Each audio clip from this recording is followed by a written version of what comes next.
کیا صرف بیوی کے ساتھ جماعت ہو سکتی ہے؟ عامر صاحب نے کراچی سے پوچھا ہے۔ جب میری نماز جماعت سے رہ جاتی ہے تو میں اپنی زوجہ سے کہتا ہوں کہ ہم جماعت کرا لیتے ہیں۔ سبحان اللہ۔ وہ کہتی ہے کہ اسلام میں 2 عورتوں کی گواہی کو ایک قرار دیا گیا ہے، تو نماز میں بھی کم سے کم 2 عورتیں مقتدی ہونی چاہیے۔ اس مسئلے میں رہنمائی فرما دیں۔ عامر صاحب کراچی سے۔ عامر بھائی، آپ کی جو وائف ہیں وہ مجتہد معلوم ہوتی ہیں، بڑے بڑے اجتہادات انہوں نے قرآن و سنت کی روشنی میں شروع کر دیے ہیں، اور دلیل انہوں نے یہ دی ہے اجتہاد کر کے کہ جی 2 عورتوں کی گواہی ایک مرد کے برابر ہے، تو 2 عورتیں جماعت میں ہوں گی تو گویا یوں سمجھا جائے گا کہ ایک بندہ کھڑا ہوا ہے۔ تو یہ دلیل بالکل غلط ہے، یہ اجتہاد بالکل غلط ہے۔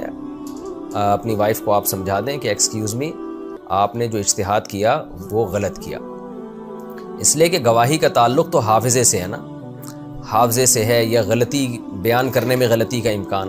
تو قرآن نے جہاں 2 خواتین کی گواہی کا تذکرہ کیا، وہاں اللہ نے فرمایا ان تضل احداہما فتذکر احداہما الاخری، کہ 2 عورتوں کی گواہی اس لیے ضروری ہے کہ اگر ایک عورت میں غلطی کر لے گی تو دوسری یاد دلا دے گی، اس کو بیان کرنے میں غلطی ہو سکتی ہے، یاد رکھنے میں غلطی ہو سکتی ہے۔ وَهُوَ فِي الْخِصَامِ غَيْرُ مُبِينٍ، تو بعض دفعہ بیان کرنے میں نا پورا کانفیڈنس نہیں ہوتا خاتون کو، تو 2 مل جائیں گی تو وہ پورے یعنی کانفیڈنس کے ساتھ بات کر سکتی ہیں۔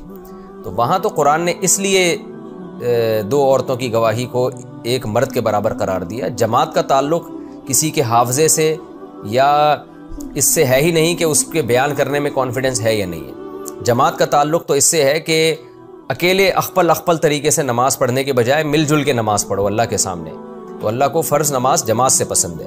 تو لہذا جماعت میں یہ بحث ہی غلط ہے کہ وہ حافظہ اس کا اچھا ہے یا نہیں ہے، غلطی کا امکان ہو سکتا ہے کہ نہیں ہو سکتا۔ تو اس لیے جماعت کی نماز آپ اپنی بیگم کے ساتھ پڑھا کریں۔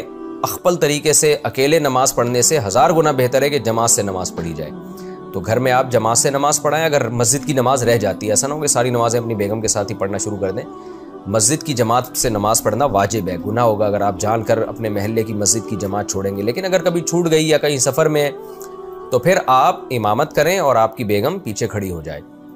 نارملی تو ایسا ہوتا ہے جب انسان مرد کی امامت کرتا ہے تو مرد امام کے ساتھ ہی کھڑا ہوتا ہے، لیکن جب آپ ایک خاتون کی امامت کریں گے تو خاتون پیچھے کھڑی ہوں گی، چاہے وہ آپ کی بیگم ہی کیوں نہ ہو، اور آپ آگے کھڑے ہوں گے، ایک صف کا فاصلہ ہوگا، اور اقامت بھی آپ خود ہی پڑھیں گے اور نماز بھی آپ خود ہی پڑھائیں گے۔